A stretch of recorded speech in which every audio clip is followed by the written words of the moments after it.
How's it, everyone? This is day 4 of our 21-day lead generation initiative.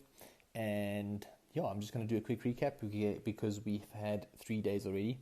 So for those of you that missed those 3 days, on day 1, we talked about the fact that you need 3 things for your lead generation to be a success. You need the attention of the customer. You need to educate the customer. You need to position an offer, that obviously they find of value. On top of that, we talked about the 2 different types of attention. Because attention is so important, we talked about interrupted attention, which is basically most forms of advertising today, and then getting that intentional attention from the customer. So yesterday we talked about, okay, how do you actually go about getting the customer's attention online, when it comes to your online ad that you're creating. And 3 things were crucial. It's obviously the copy of your ad, the creative of your ad, and the call to action.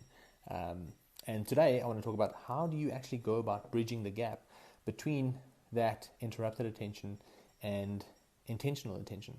And it's quite simple, because all you have to do is you need to get the customer away from the noise, which is Facebook. So Facebook would be the analogy of the dance club, which I think I've used yesterday, and your customers or target audience is dancing right by the speaker. So if you had to go to them and tell them about your product or service, they can't necessarily hear what you're having to say because there's all this clutter around them. So it's really crucial that you find a way to get them over to the bar where it's a bit quieter, so you can explain to them what makes your product offering unique and essentially add some value to their life and hopefully close the deal. So very crucial is to get them away from Facebook onto something like your website. It's crucial that you have an external link on Facebook, taking them away from Facebook. All right, that's why it's called external, because you're taking them off the platform to your own website or a landing page that you've specifically designed. Okay, so on that landing page, that is where you can articulate whatever it is what you want to articulate. But it's crucial that you keep the customer interested, or the potential customer interested, around the product or service, industry knowledge. So we do high content value offers. So it could be industry reports, it could be summaries, bullet points, infographics, it could be ebooks, it could be podcasts, articles, any educational pieces, essentially that starts educating them about either the pain point or the solution, maybe about your brand, whatever it is. It's really crucial that you start getting someone to your website, because if they come over to your website, that's the first step in bridging that gap between interrupted and intentional attention. Because if they decide to read the article, that's when they're slowly removing all this memory residue in the back of their mind, and where they're cleaning up their attentional awareness space to only focus on what your brand has to say. And I think every single company underestimate how valuable that really is.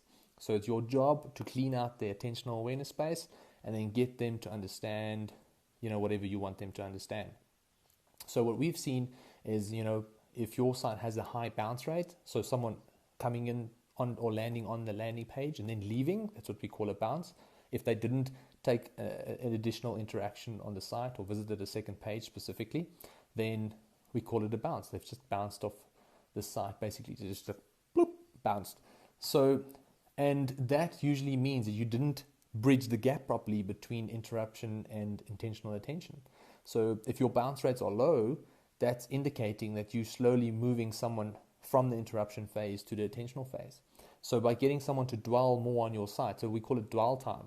So essentially when someone needs to spend more time on your site, a second interaction and a third interaction is really, really crucial. And the more interactions you get from this customer on your site, the more you're cleaning out that interrupted, that memory, attentional awareness space, that memory residue, the more you're cleaning that up, right? So the first interaction would be the Facebook ad. The second interaction would be your first landing page. And really from that third interaction, that's when you are getting someone's true undivided attention. So it's crucial that you get someone to click through to the next page, get them to learn more. We have an ebook that you download and it takes you to the next page where you then can learn something else if you're still interested.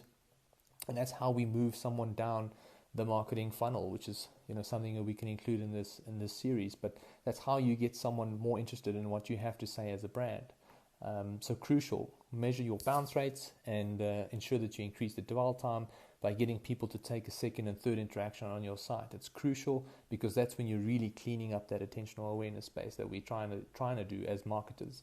And that's what separates good and bad marketers from each other, is the bad ones get someone to your site but they bounce off. And the good ones, get them to stay around. And the good ones are, get them to really clean out that attentional awareness space and really understand what your brand offers. So just something to think about. Tomorrow we can talk about, exactly what you can do on your website to increase that dwell time and ensure that people actually stick around and really consume what your brand has to say. All from my side today. Have a wonderful day.